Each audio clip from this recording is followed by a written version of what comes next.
ओम श्री गणेशाय नमः। गरुड़ पुराण का तीसरा अध्याय। यम यातना का वर्णन।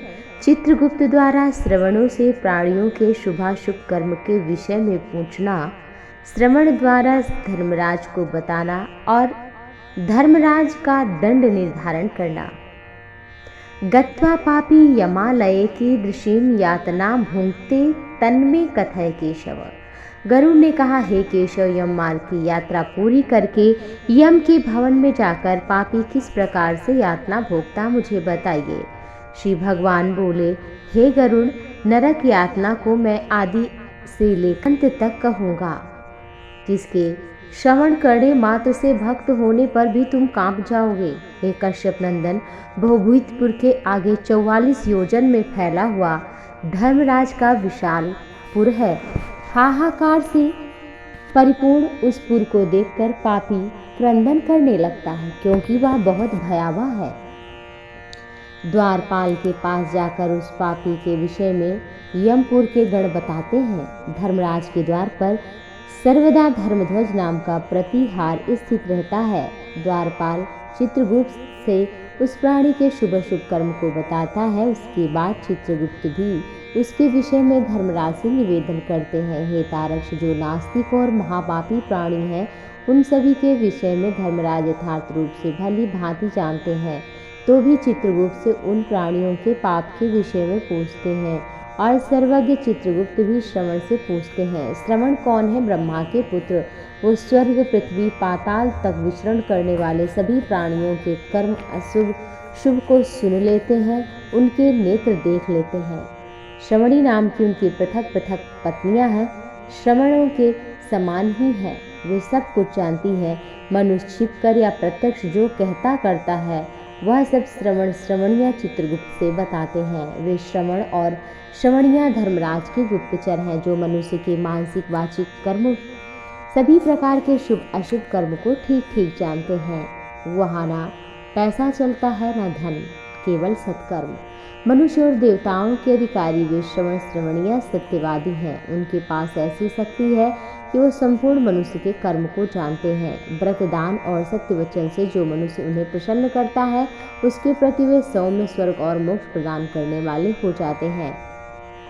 वे सत्यवादी श्रवण पापियों के पाप कर्मों को जानकर धर्मराज से सब कुछ बता देते हैं। सूर्य, चंद्रमा, वायु, अग्नि, आकाश, भूमि, जल, हृदय, यम, दिन रात दोनों संध्याएं, धर्म, ये मनुष्य के वृत्तांत को जानते हैं। इनसे मनुष्य छिपकर कहाँ रहेगा? धर्मराज चित्रगुप्त श्रवण, सूर्य आदि मनुष्य के शरीर में स्थित सभी पाप पुण्यों को पूर्णतया देखते हैं। इस प्रकार पापियों के पाप के विषय में सुनिश्चित जानकारी प्राप्त करके यम उन्हें बुलाकर अत्यंत भयंकर रूप दिखाते हैं। जब ऐसा रूप देखता है कि बहुत बड़ा विशाल काय शरीर, भय से के ऊपर हाथ में दंड लिए, प्रलयकालीन मेघ के समान आवाज वाले, काजल के समान पर्वत समान वाले, बिजली की प्रभा वाले आयुधों के कारण भयंकर 32 भुजा 3 योजन के लंबे चौड़े विस्तार वाले, बावली के समान गोल नेत्र वाले, बड़ी बड़ी भयानक दाढ़ों वाले, लाल लाल आँखों, लंबी नाक वाले, मृत्यु और ज्वर आदि से संयुक्त होने के कारण चित्रगुप्त भी भयावह है। यम के समान भयानक उनके सभी दूत समीप पापियों को डराने के लिए गरजते हैं। उन चित्रगुप्त को देखकर भयभीत होकर पापी हाहाकार करता है। ना दान देने वाला प्राणी कांपने लगता है, विलाप करता है। तब चित्रगुप्त यम की आज्ञा से क्रंदन करते हुए पापों के बारे में सोचते हुए उन प्राणियों से कहते हैं, क्रोध से तथा पापियों की संगति से जो तुमने पाप किया वो दुख देने वाला है। हे मूर्ख जनों, तुमने पाप कर्म क्यों किया? पूर्व जन्म में तुम लोगों ने जिस प्रकार अत्यंत हर्षपूर्वक पाप को किया, उसी तरह से पाप भोगो। तुम लोगों ने बहुत से पाप किए, वे पाप ही तुम्हारे दुख के कारण हैं। इसमें हम लोग कारण नहीं हैं। मूर्ख हो या पंडित, दरिद्र हो या धनवान, सबल हो या निर्बल, सभी प्राणी यमराज के लिए समान हैं। चित्रगुप्त के इस प्रकार के वचन सुनकर पापी अपने कर्म के बारे में सोचकर चुपचाप बैठ जाते हैं। धर्मराज भी चोर की भांति निश्चल बैठे हुए उस प्राणी को मार्जन करने के लिए यथोचित दंड की आज्ञा देते हैं। निर्दयी दूत उन्हें पीटते हैं और महान घोर नरक में ले जाते हैं। यम के अधिकारी प्रचंड और चंडक आदि नाम वाले दूत एक पास से उन्हें बांधकर ले जाते हैं। वहां जलती हुई अग्नि के समान प्रभाव वाला एक विशाल वृक्ष जो 5 योजन में फैला तथा 1 योजन ऊंचा है, उस वृक्ष में नीचे मुख करके उसे सांकलों में बांधकर दूध पीटते हैं और वे रोते हैं। वहां पर कोई रक्षक नहीं होता। उस सालमली वृक्ष में भूख और प्यास से पीड़ित तथा यमदूतों द्वारा पीटे जाते हुए अनेक पापी लटकते हैं। वे आश्रय विहीन पापी अंजलि बांधकर, हे यमदूतों, मेरे अपराध को क्षमा कर दो, ऐसा दूतों से निवेदन करते हैं। बार बार पीटे जाने पर, मारे जाने पर वो मूर्छित हो जाते हैं। ऐसे प्राणी को देखकर यमदूत कहते हैं, तुमने कभी ना शुभ कर्म किया, ना कभी अन्न का दान किया। तुम लोगों ने आधा ग्रास भी किसी को नहीं दिया, ना कुत्ते को, ना कौवे के लिए बलि दी, अतिथियों का प्रणाम नहीं किया, पितरों का तर्पण नहीं किया, यमराज तथा चित्रगुप्त का उत्तम ध्यान भी नहीं किया और उनके मंत्र का जप नहीं किया, जिससे तुम्हें यह यातना झेलनी पड़ रही है। कभी कोई तीर्थ यात्रा नहीं की, देवता की पूजा नहीं की, गृहस्थ आश्रम में रहकर तुमने हंतकार भी नहीं निकाला। हंतकार पूर्व चौके में बलि, वैश्यदेव तथा पंचबली की विधि है। पंचबली में गाय, कुत्ते, कौवे, कीट पतंगे, अतिथि, इन 5 के निमित्त कुछ अंश अपने भोजन से घर से निकालने को हंतकार कहा जाता है। जहाँ बलि वैश्यदेव संभव नहीं होता, वहाँ माताएं अग्नि में अन्न की आहुति देकर गौ आदि के लिए कुछ सामग्री जरूर निकालती हैं। संतों की सेवा नहीं की, आप पाप को भोगो, तुम धर्महीन हो, इसीलिए तुम्हें पीटा जा रहा है। भगवान श्री हरि ईश्वर हैं, वे ही क्षमा कर सकते हैं, वो समर्थ हैं। हमें तो केवल आज्ञा मिली है, उसी का हम पालन कर रहे हैं। गिरने से उस सालमली वृक्ष के पत्तों से उनका शरीर कट गया और नीचे गिरे हुए प्राणियों को कुत्ते नोच नोच खाते हैं और वे रोते हैं।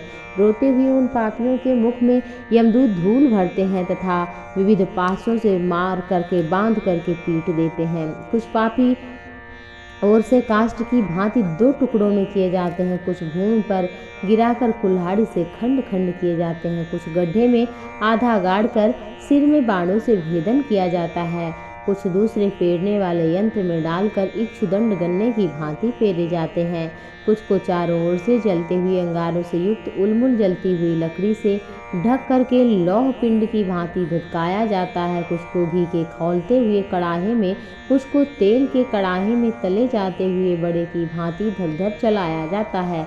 किन्हीं को मतवाले गजेंद्रों के सम्मुख रास्ते में फेंक दिया जाता है, किसी को हाथ पैर बांधकर अधोमुख लटकाया जाता है, किसी को कुएं किसी फेंका जाता है, किसी को पर्वत से गिराया जाता है, किसी को कीड़ों के कुंडों में डुबा दिया जाता है। कुछ पापी वज्र के समान चोंच वाले बड़े बड़े कौवों की, धोबांस भोजी पक्षियों द्वारा शिरोदेश में, नेत्र में और मुख में चोंचों से आघात करके नोचे जाते हैं। कुछ दूसरे पापियों के ऋण को वापस करके प्रार्थना करते हुए कहते हैं, मेरा धन दो, मैंने तुम्हें देख लिया। इस तरह से विवाद करते हुए सन्यासियों द्वारा मांस नोचकर यमदूत उन्हें दे देते हैं। इस प्रकार उन पापियों को सम्यक प्रताड़ित करके यम की आज्ञा से यमदूत खींचकर तामिस्र आदि नरक में फेंक देते हैं। उस वृक्ष के समीप बहुत दुखों से परिपूर्ण नरक है, जिसका वर्णन नहीं किया जा सकता। नरकों की संख्या 84 लाख है। उनमें से अत्यंत भयंकर प्रमुख नरकों की संख्या 21 और 28 बताई जाती है। तामिस्र, लोह, शंकु, महारौरव, सालमली, रौरव, कुडमल, कालसूत्र, पूतिमृतिक, संघात, लोहितोद, सविस, संप्रतापन, महानिरय, काकोल, संजीवन, महापथ, वीची, अंधतामिस्र, कुंभी, पाक, संप्रतापन, तपन, परिकल्पित अनेक प्रकार के पापों का फल इसी नरक में प्राप्त होता है। इन नरकों में गिरे हुए मूर्ख पापी अधर्मी जीव कल्प पर्यंत उन नरक यातना को भोगते हैं। तामिस्र और अंधतामिस्र, रौरव आदि नरक की जो यातनाएं हैं, उन्हें स्त्री और पुरुष पारस्परिक संग से निर्मित कर भोगते हैं। इस प्रकार कुटुंब का भरण पोषण करने वाला, केवल अपना पेट भरने वाला भी यहाँ कुटुंब और शरीर दोनों को छोड़कर मृत्यु के अनंतर इस प्रकार का फल भोगता है। प्राणियों के साथ द्रोह करके भरण पोषण किए गए अपने स्थूल शरीर को यहीं छोड़कर पाप और कर्म रूपी पाथेय के साथ पापी अकेला जाता है, अंधकारपूर्ण नरक में जाता है। जिसका द्रव्य चोरी चला गया है, ऐसे व्यक्ति की भांति पापी पुरुष दैव से प्राप्त अधर्म पूर्वक कुटुंब पोषण के फल को नरक में आतुर होकर भोगता है।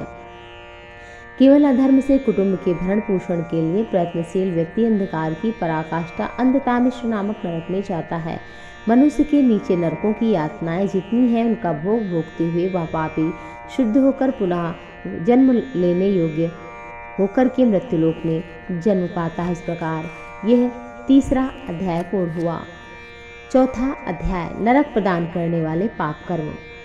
भगवान श्री हरि से गरुड़ ने कहा, कैरम गच्छन्ति महामार्गे वैतरण्याम पतन्ति कई कई पापै नरके यान्ति तन्मे कथय केशव।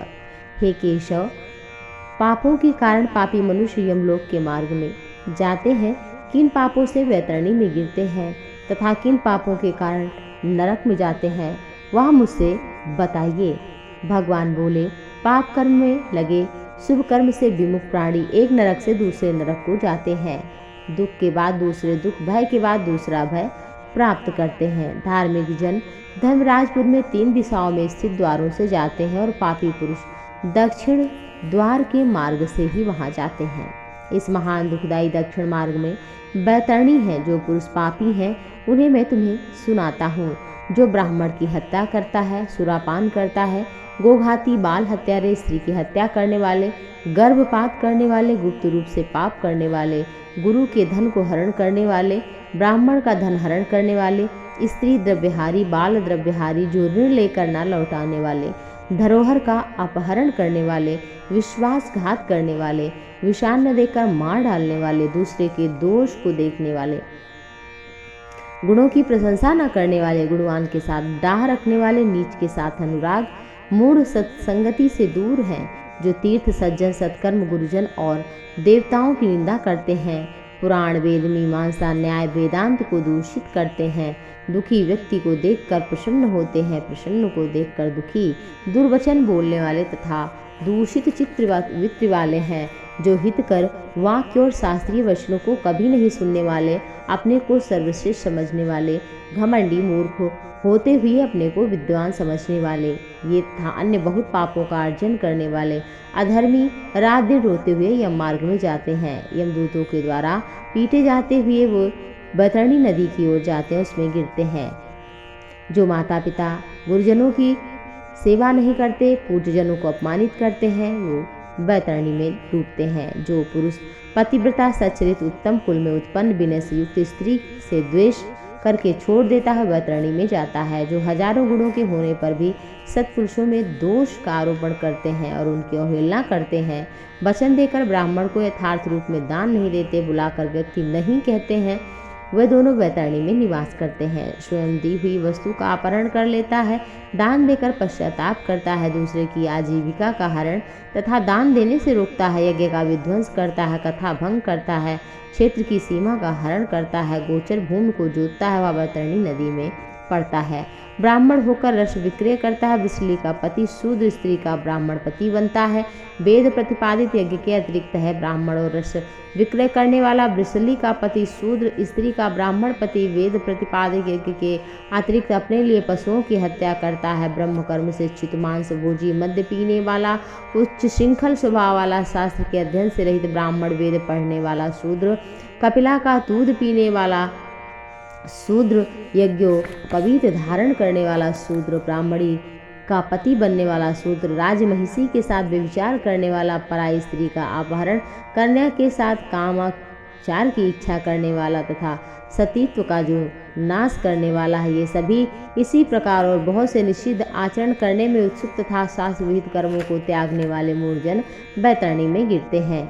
सभी पापों को पार करके पापी यम के भवन में पहुंचते हैं और पुनः यम की आज्ञा से आकर दूत उन्हें बैतरणी आदि में फेंक देते हैं। हे खगराज, यह बैतरणी नदी कष्ट प्रदान करने वाली सभी प्रमुख नरकों में सर्वाधिक कष्टप्रद है, इसलिए यमदूत पापियों को बैतरणी नदी में फेंकते हैं। जिसके कारण जीवन काल में कृष्णा काली गौ का दान नहीं किया, मृत्यु के पश्चात जिसके उद्देश्य से बांधवों द्वारा गौ को दान नहीं दिया, अर्ध क्रिया नहीं की, जिसने बैतरणी नदी का वही फल प्राप्त करता है। बैतरणी नदी के तट पर सालमली वृक्ष हैं जो झूठी गवाही देते हैं, धर्म का ढोंग करते हैं, छल से धन का अर्जन करते हैं, चोरी से आजीविका चलाते हैं, वृक्षों को काटते हैं, वन और वाटिका को नष्ट करते हैं, व्रत तीर्थ का परित्याग करते हैं, विधवा के सील को नष्ट करते हैं। जो स्त्री अपने पति पर दोष लगाकर परपुरुष में आसक्त होती है, सभी इस प्रकार के अन्य पापी भी सालमली वृक्ष द्वारा बहुत ताड़ना प्राप्त करते हैं। पीटने से नीचे गिरे हुए पापियों को यमदूत नरक में फेंक देते हैं। उन नरकों में जो पापी गिरते हैं उनके विषय में सुनाता हूँ। वेद की निंदा, नास्तिक, मर्यादा का उल्लंघन, कंजूस, विषयों में डूबे रहने वाले, दंभी तथा कृतघ्न मनुष्य निश्चय ही नरक में गिरते हैं। जो कुआं, तालाब, बावली, देवालय तथा धर्मशाला आदि को नष्ट करते हैं वे निश्चय ही नरक में जाते हैं। स्त्री, छोटे बच्चे, नौकर, श्रेष्ठ जन को छोड़कर पितर और देवताओं की पूजा का परित्याग करके भोजन कर लेते हैं वे नरकगामी होते हैं। जो मार्ग को कीलों से, पुल से, लकड़ी, पत्थर से रोकते हैं निश्चय ही वे नरकगामी होते हैं। जो मंद पुरुष भगवान शिव, भगवती, शक्ति, नारायण, सूर्य, गणेश, सद्गुरु और विद्वान इनकी पूजा नहीं करते हैं वे नरक में जाते हैं। दासी को सैया पर आरोपित करने से ब्राह्मण अधोगति को प्राप्त होता है और शूद्रा में संतान उत्पन्न करने से ब्राह्मणत्व से च्युत हो जाता है। वह ब्राह्मण अधम कभी भी नमस्कार करने योग्य नहीं होता। जो मूर्ख ऐसे ब्राह्मण की पूजा करते हैं वे नरकगामी होते हैं। दूसरों के कलह से जो प्रसन्न होते हैं, मनुष्य ब्राह्मणों से कलह और गौओं की लड़ाई नहीं रुकवाते, उनका समर्थन करते हैं, वे नरक में जाते हैं। जिसका कोई दूसरा शरण नहीं है, ऐसी पति परायणा स्त्री के ऋतुकाल की द्वेष व उपेक्षा करने वाले निश्चित ही नरकगामी होते हैं। जो कामांध पुरुष रजस्वला स्त्री से गमन करते हैं, पर्व के दिन, अमावस्या, पूर्णिमा आदि में, जल में, दिन में, श्राद्ध के दिन कामी होकर स्त्री संग करते हैं, वे नरकगामी होते हैं। जो अपने शरीर के मल को आग, जल, उपवन, मार्ग, गौशाला में फेंकते हैं, निश्चित ही नरक जाते हैं।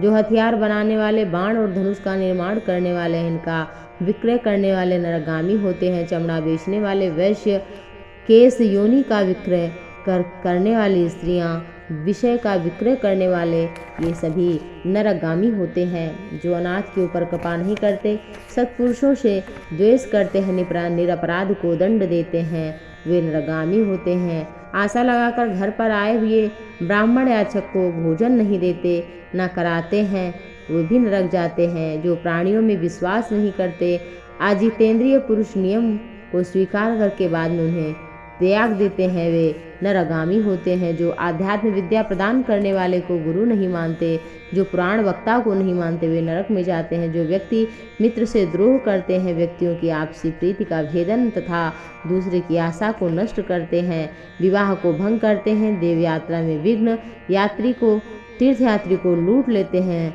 और ऐसे पापियों का वहाँ से पुनरावर्तन ही नहीं होता। जो महापापी घर, गांव, जंगल में आग लगाते हैं, यमदूत उसे अग्नि कुंड में पकाते हैं। इस अग्नि से जले हुए अंग वाला वह पापी जब छाया की याचना करता है तो यमदूत उसे असिपत्रवन नामक वन में ले जाते हैं। वहाँ तलवार के समान तीक्ष्ण पत्तों से उसके अंग जब कट जाते हैं, तब यमदूत उनसे कहते हैं, रे पापी, शीतल छाया में सुख की नींद सो। तब वह प्यास से व्याकुल जल पीने की इच्छा से पानी मांगता है तो दूतों द्वारा उसे खौलता हुआ तेल पीने के लिए दिया जाता है। पानी पियो न खाओ, उनके द्वारा ऐसा कहा जाता है। उस अति उष्ण तेल के पीते ही उनकी आंतें जल जाती हैं, वे गिर पड़ते हैं। किसी प्रकार पुनः उठकर अत्यंत दीन की भांति प्रलाप करते हैं। ऊर्ध्व श्वास लेते हुए कुछ समर्थ नहीं होते कहने में। हे तारक, इस प्रकार के पापियों की बहुत सी यातनाएं बताई गई हैं। विस्तार पूर्वक इन्हें कहने की क्या आवश्यकता, इनके संबंध में सभी शास्त्रों में कहा गया। इस प्रकार हजारों नर नारी की यातना को भोगते हुए प्रलय पर्यंत घोर नरकों में पकते रहते हैं। उस पाप का अक्षय फल भोग कर पुनः वहीं पैदा होते हैं और यम की आज्ञा से पृथ्वी पर आकर के स्थावर आदि योनियों को प्राप्त करते हैं। वृक्ष, गुल्म, लता, बल्ली, गिरि पर्वत तथा तृण आदि ये स्थावर योनियाँ कही गई हैं। ये अत्यंत मोह के आवृत्त हैं। कीट, पशु, पक्षी, जलचर तथा देव इन योनियों को मिलाकर 84 लाख योनियाँ हैं। इन सभी योनियों में घूमते हुए जीव मनुष्य योनि को प्राप्त करते हैं और मनुष्य योनि में भी नरक से आए व्यक्ति चांडाल आदि के घर में जन्म लेते हैं।